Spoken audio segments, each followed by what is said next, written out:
Hello and welcome. In this video, we will see the process of generating Form 12BA and TDS summary in Saral PayPack.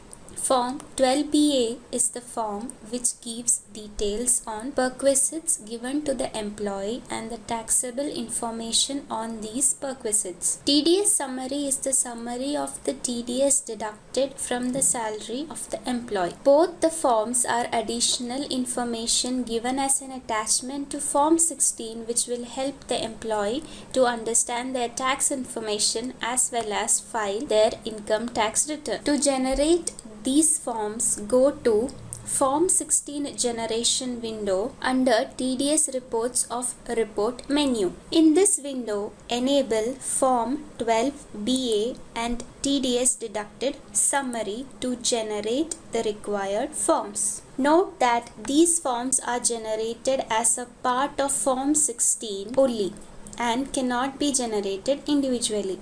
This can be seen in our next video of merging Part A, Part B, Form 12BA and TDS summary into a single file. This completes the process of generating Form 12BA and TDS summary in Saral PayPack. If you have any questions, ask them in the comment section below and make sure you subscribe to our YouTube channel for more such videos. Thank you.